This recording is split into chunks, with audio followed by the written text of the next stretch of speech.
यह कहानी भगवान गौतम बुद्ध के जीवन की एक ऐसी यात्रा है जो विलासिता से शुरू होकर परम ज्ञान, निर्वाण तक पहुंचती है। आप इसे शांति से पढ़ें। यह लगभग 10 मिनट के चिंतन और समझ के लिए पर्याप्त है। सिद्धार्थ से महात्मा बुद्ध तक, सत्य की खोज। एक राजसी जीवन और वैराग्य की शुरुआत। कपिलवस्तु के राजा शुद्धोधन के घर जब राजकुमार सिद्धार्थ का जन्म हुआ, तो ज्योतिषियों ने भविष्यवाणी की थी कि यह बालक या तो एक महान चक्रवर्ती सम्राट बनेगा या फिर एक महान सन्यासी। राजा ने उन्हें दुख से दूर रखने के लिए महल की दीवारों में कैद कर दिया, लेकिन नियति को कुछ और ही मंजूर था।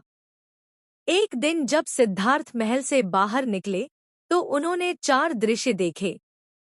एक बूढ़ा व्यक्ति, एक बीमार व्यक्ति, एक मृत शरीर और एक शांत, प्रसन्न सन्यासी। इन दृश्यों ने सिद्धार्थ को झकझोर कर रख दिया।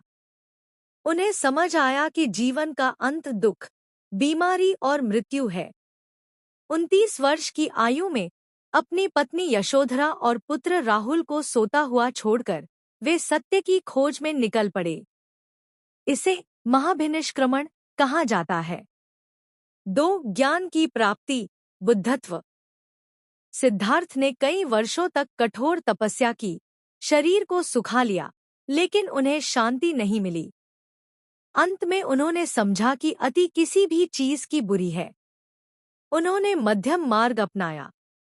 बिहार के गया में एक पीपल के वृक्ष के नीचे, जिसे अब बोधिवृक्ष कहा जाता है, वैशाख पूर्णिमा की रात उन्हें परम ज्ञान की प्राप्ति हुई। 35 वर्ष की आयु में सिद्धार्थ अब बुद्ध, जागृत व्यक्ति कहलाए। 3 बुद्ध का पहला उपदेश और धम्म का प्रसार। ज्ञान प्राप्त करने के बाद बुद्ध सबसे पहले सारनाथ पहुंचे। वहां उन्होंने अपने 5 शिष्यों को पहला उपदेश दिया, जिसे धर्मचक्र प्रवर्तन कहा जाता है। उन्होंने दुनिया को 4 आर्य सत्य बताए। दुख है, संसार में दुख व्याप्त है। दुख का कारण है इच्छा, तृष्णा ही दुख का मूल कारण है। दुख का निवारण है, इच्छाओं पर विजय पाकर दुख दूर किया जा सकता है। निवारण का मार्ग, अष्टांगिक मार्ग पर चलकर मनुष्य मुक्ति पा सकता है। 4 तथागत का व्यक्तित्व और करुणा। बुद्ध को तथागत भी कहा जाता है, जिसका अर्थ है जो सत्य को जानकर यहाँ आया है। उनके जीवन की कई कहानियां उनकी करुणा को दर्शाती हैं। अंगुलीमाल का हृदय परिवर्तन, एक खूंखार डा